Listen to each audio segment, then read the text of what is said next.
Hey PG, congrats on the win.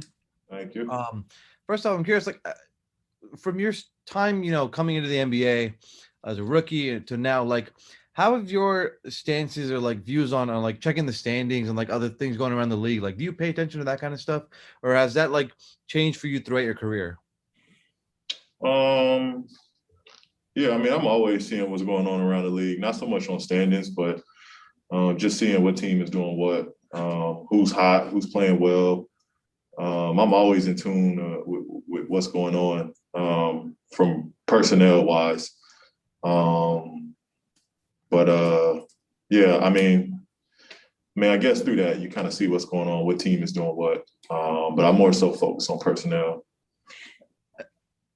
Let's go to Just to follow Andrew. up. Oh, sorry. Go ahead. Yeah. Oh, I'm sorry, Tomer. Go ahead. No, I was just going to ask you. You played, I believe, 26 minutes today. Like, how beneficial is that in this compact schedule to get a nice fourth quarter off, going into another road trip right here? It's great. It's great. Man, if I get that rest, we can do our jobs early and take care of business early. Um, that's the goal. You know what I mean? Now, Andrew, you can go ahead. Paul, Ty was saying in relation to the shooting this team has, clearly you guys, and the ball movement too, that clearly you guys have bought in. How have you seen that build this year, the trust in what, I guess, Ty's vision of the offense was? And do you feel like, was there ever a tipping point where you felt like things had clicked with this group in terms of the offense, trusting it? Yeah, I think we've been doing a better job of moving the ball, moving ourselves, and just looking to make plays for one another. I think that's been the key. And then again, being able to spread the floor, it just gives a lot of space. And we got good one-on-one guys and good pick and roll guys that can create mismatches and create rotations. And from there we just play the right way, we make the right plays, and it's the reason we've been shooting at a high clip.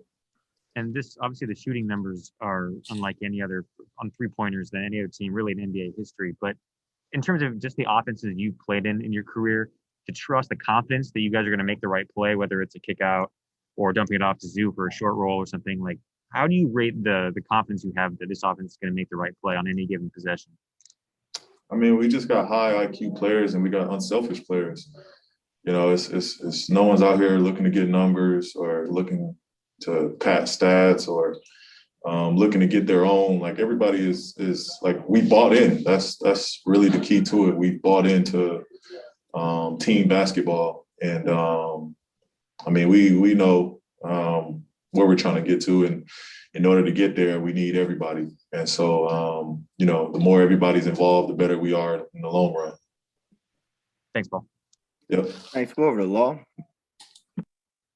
Paul, not to talk about padding numbers or anything like that. The 30-point streak snapped tonight and due to the margin of victory. And the last time you had a streak like that was 2 years ago with OKC right before the All-Star break. And that was a year you finished top 3 in MVP. And just wanted to know how you felt like your play now compares to your play 2 years ago when you were at the top of everybody's list as far as being an elite player in this league. Do you feel like you're playing your best ball of your career right now? No, not of my career, but I'm playing the best ball in the past couple of years. I think, just being able to not only score, but just make plays, make the game easy for everyone around me. While still trying to do a little bit of everything, rebound, defend. It's not so much on the offensive end, but it's being able to play on both ends and just do everything. I love, having a big impact on the game, more than just scoring. And so, it's to me, it's just having an impact, and I get more of a thrill making plays for others than scoring. So that's really my prime objective, is just to make the game easy for everyone. And by doing so, I got to be aggressive to score, because that's what makes everything else open up for my teammates. Let's go over to Shawn. Hey, Paul. having that standing ovation at the end of the game and walking through the tunnel, some fans, waving and reaching out and things of that nature. What kind of memories did that jog for you tonight?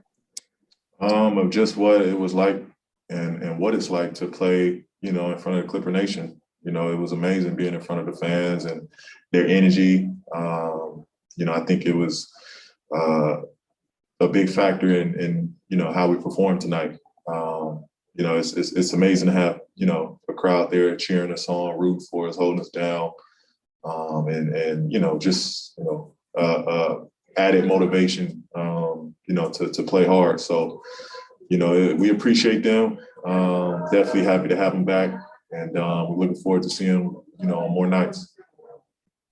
The league, there was a report out today that the league is ready for any impact that could come from the Derek Chauvin trial.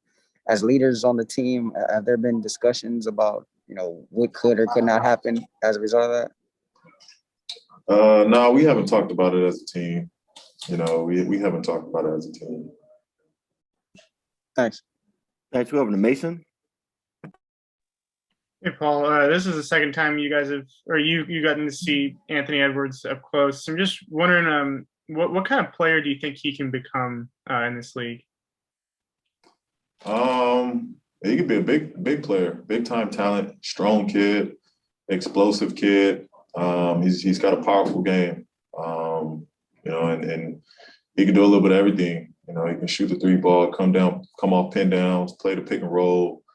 And he finishes, strong at the basket. So he could do a lot of things. You talk about a 3-level scorer. He's elite. I see star, all-star, possibly superstar. Sky's the limit for the kid. Thanks. We'll take two more. Go Nick Hamilton.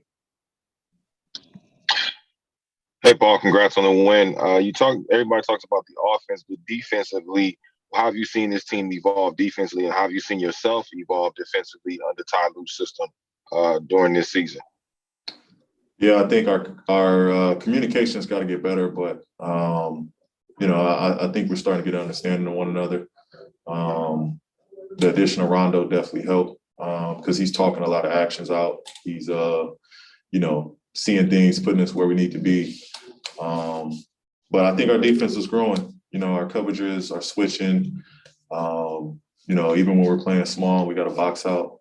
We've been doing a good job of putting bodies on bodies.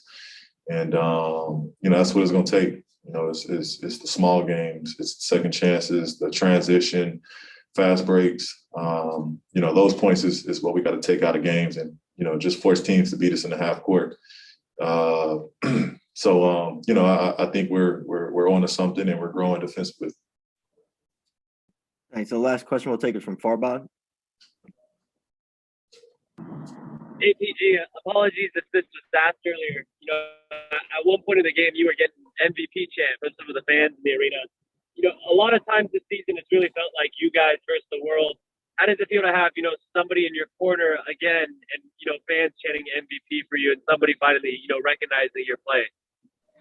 It's awesome. It's awesome. It's an amazing feeling. Again, the fans holding us down, holding me down. Appreciating my play over the last, month and past couple games. You just, you love that, you enjoy that. You appreciate that moment. At the end of the day, that's we grinding for them, we working for them. Bring the first one here. So it was amazing.